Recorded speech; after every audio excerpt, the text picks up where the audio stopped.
Hello friends, welcome to my place. My name is Dave. Good to have you here. Tom Ford Gray Vetiver.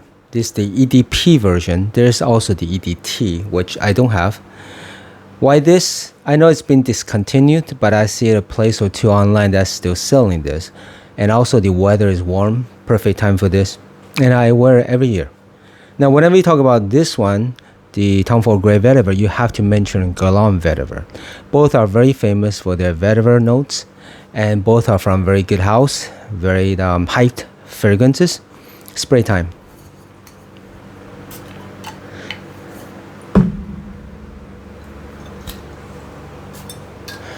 Both sprays are very, very good. As far as the bottle, it's up to the eyes of the beholder, whatever you like. This is flat. 100 ml, 200 ml.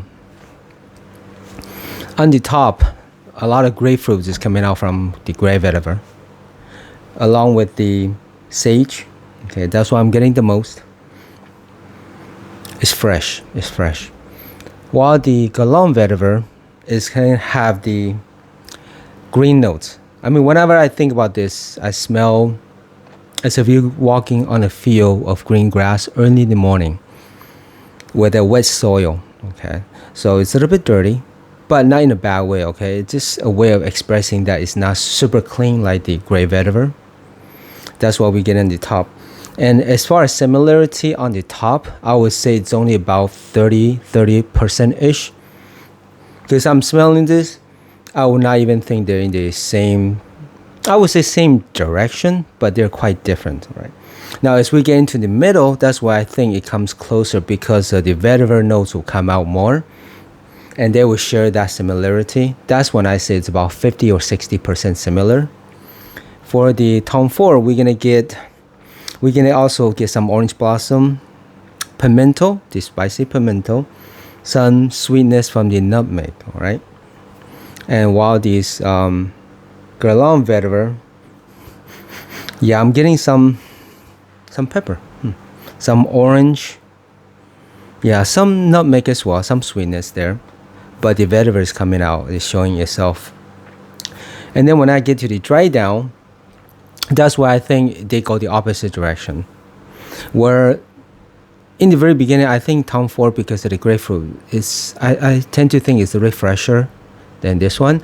But when it gets to the dry down, the gray vetiver become darker on my skin. Okay, the vetiver comes in stronger. It's to the direction of Encre Noir. If you're familiar with that one's more artistic, darker. Sometimes a little bit hard to take because it's very strong. And on my skin, this gray vetiver actually go to that direction. I was a little bit surprised. But when I spray on my shirt, it will stay fresh. The grapefruit will stay longer, and the vetiver does not go that dark. All right, and the woodsy notes will be tamer. So, but on my skin, the woodsy notes, the little bit of the oak moss, the vetiver become dark. Okay, that's how it's been mixed together. While I did dry down, the guerlain vetiver stay all the way through fresh because of the green grassy notes that I think it's not listed, but that's how I smell it. That's how I perceive it every time. And actually the bottle itself, the cap is green, the label is green, the juice is green. So they're not hiding the fact that they're trying to portray that green feel. And I get that. It's like in the Creed Green Irish Tweed, people would say that you're walking on the green field of, walking on the field of those greenness. This one, I think, is even more, but it's more towards the grass, okay, the wet grass with the wet soil. So as far as these two, gray vetiver, start fresh, and then become darker in the dry down. At least to my skin, okay, that's what I'm picking up. I mean, I'll wear this every year for the last 3 or 4 years. Yeah, every time it's the same. The guerlain vetiver, every time the green is so powerful in a very pleasant way. I mean, if you enjoy green, you gotta try. This is gonna be easier, okay, for you. But if you don't like green notes, yeah, this is not gonna be easy, okay. Now, as far as if I'm gonna say some phrases to say how different they are or how much they're the same, I would say overall, they're in the same direction. Both have the vetiver, but they're quite different though. The best words I could use to describe gray vetiver, I would say, is classy. For sure, it's a classy, elegant type of scent. You could dress up for this, and yet you could still dress down for this as well. Often when I go to see client, this is one of those I will grab and just spray a couple spray. I don't want to overpower. When it's a bit more of a serious meeting that I'm having, then this is the one that I'll just go and spray. When it's a little bit, just a bit more relaxed, I'll spray Bleu de Chanel, right? But this is for the more serious occasions. But even when I'm relaxing, sometimes when I'm on vacation, I'll bring this, and it works super well. So like I said, it fits, it suits very versatile in a lot of occasions. It's very non-offensive, both of this. But the guerlain vetiver, because of the greenness, I just feel that it's a little bit more casual, right? Yeah, I mean, in my opinion, I don't think you could wear too dressed up. Yeah, so I mean, I still think it's more of a casual scent. It smells nice though. It does not smell juvenile, so I think the age could be 25 and up. But if you love green, hey, no brainer. There's no age for that. The gray vetiver, it does smell mature, but not in an old way. Mature meaning that you know what you're doing, you're well put together. That's what I meant. So they're actually going different direction. As far as pricing, yeah, I picked this up. This is 100 ml. I picked it up for 120 or 130ish back then. And this guerlain vetiver is a 200 ml. I picked it up for half this price, basically half the price. So double the amount and half the price. So that's what it is.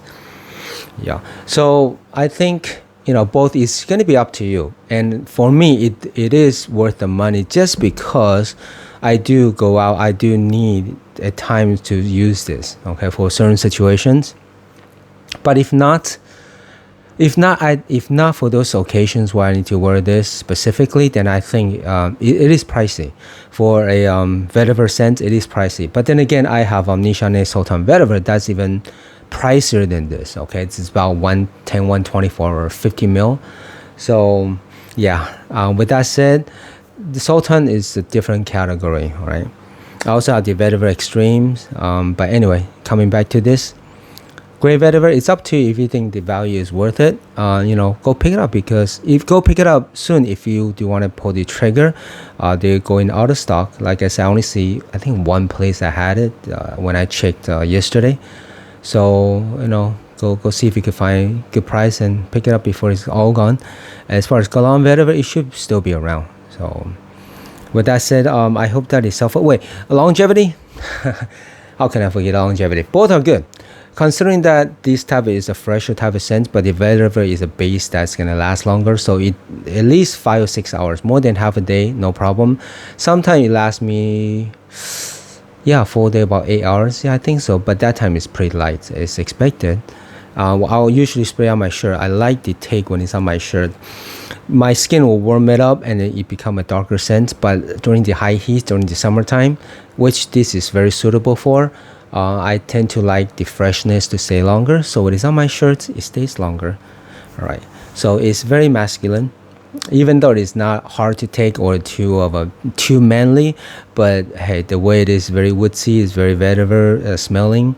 It's very manly type of scent. Now there are a lot of other notes in there. Okay. I mean, but then at the end of the day, to summarize it, whatever I think about this, whenever I'm smelling this, it's a vetiver note that's dominating. I always say both would be like 70% vetiver and 30% everything else. That's how strong they are, and yet they're going in different direction. This is very green and grassy. This is more of a fresh citrusy plus a vetiver, and then toned down to a darker vetiver like Encre Noir. Okay, not the same. I'm saying in a darker in that direction. All right. I think. The other thing is about compliment. Even though the gray vetiver, it's very classy, very elegant. That's the best way to think about this. I never got compliment for this. Maybe because I have the EDP version, which tend not to project that far. So people might not be able to smell it. I can, especially when the wind's blowing. It's very, very, very nice when the wind is blowing, the scent. But because of the occasion that I wear this, it tend to be more formal. So those type of situation, people are not inclined to compliment on the fragrances, all right? Unless they're making small talk, but it is what it is, okay? But as far as creative, guerlain vetiver, nope, I never received compliment. You could tell how much I sprayed it, and I do wear around people. This green type of very earthy, very green, grassy type of notes, yeah, rarely do you ever get compliment for this, unless some people specifically enjoy that genre or that type of those free fields, green fields or green grass. Yeah, maybe, and they might think it's interesting. They might mention something, but yeah, I don't think it's a typical type of compliment getting sent. It's not going to be the reason why you're going to get this, okay? So this is if you need something to wear to very important situations or meetings, okay, to be formal, all dressed up in suits. This is a great one to pick up. And this one's going to be more casual, all right? Both are very non-offensive. You could wear to basically any type of situation, all right? Any school, office, anything. I hope that is helpful. It's just a super quick take on these two vetiver scents. As always, thumbs up, subscribe. See you next time.